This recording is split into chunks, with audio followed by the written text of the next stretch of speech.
ආදරණීය දෙවනති කෑරුම විටක ඔහු නපුරු පාටක් වගේ පෙනුණා.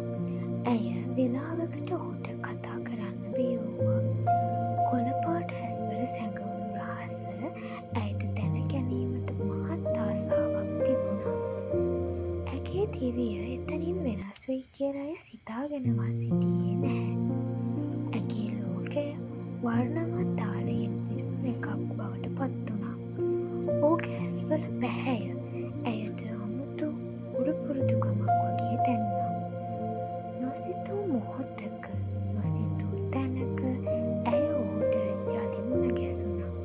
එය අහමු හමුවක් නොව අදහසින්වත් හැරිය නොහැකි වටිනා මුණ ගැසීමක් වුණා.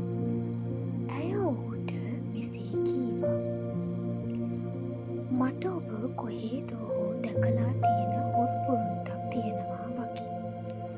පළමු දවසේම ඇයට ඒ හැඟීමක් හිමි වුණා. එදා සිට ඇය ඔහු සමග කතා කළාය. ඒ හැඟීම විශේෂ වුණා. ඔහු කවුරුන්ද ඇගේ ජීවිතයට එච්චර ආසන්නද කියාය සිතා සිටියාය.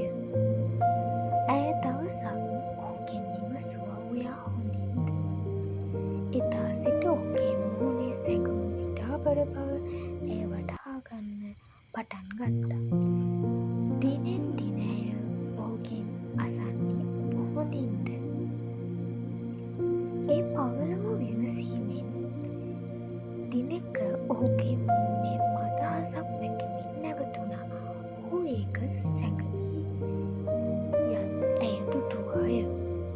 ඔහු කියන ඔහුගේ මුහුණේ බැල්ම ඇයට පිළිතුරක් වගේ දැනුණා. ඔහු නිහඬය.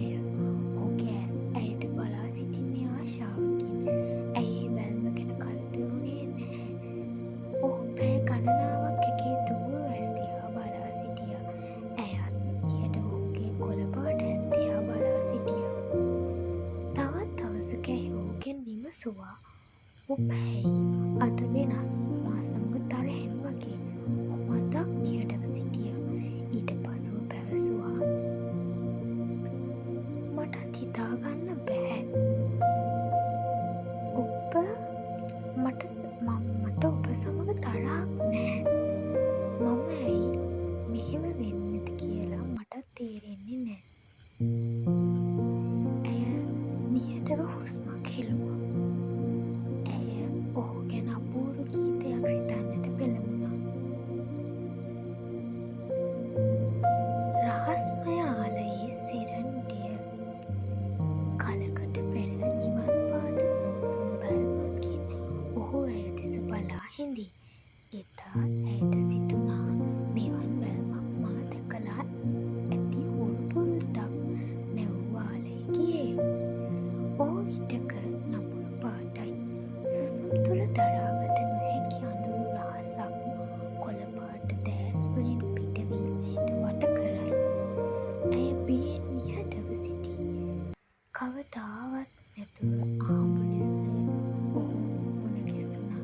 එදා ඔහුගේ බැල්මෙන් ඇය සුම් වුණා. දිනක ඇය කීවා ඔබව මම දැකලා තියෙනවා වගේ. ඔහු නිහඬව හිඳිනා. ඇගේ වචනවල සෙරනෙත් පවා වුවමනා වුණා. එදා ඇය පළමු වරට ඔහුගෙන් ඇසුවා ඔබ හොඳින්ද? එම මොහොතේ ඔහුගේ සිනාව මැකුණු මඩලම් විතානයක් වුණා. ඇය දැකලා නැති වුණත් හදවතට දැනුණා. ඔහු කීවා මට තේරෙන්නේ නැහැ මම ඇයි මෙහෙම හිටියේ කියලා. මට ඔබ සමග තරහක් නැහැ. ඇය නිහඬව හුස්මක් හෙළුවා. ඔහුගේ ඇස්වලින් වැටුණු දීප්තිමත් විටින බැල්ම ඇගේ හදවතේ පණ නගන්නට විය.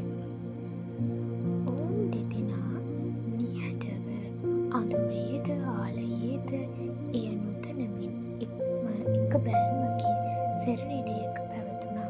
ලස්සන ආදරයක පැවතුණා. ඊළඟ කොටස හෙට. ඉතින් හිරු සමග ඊළඟ කොටසින් හමු.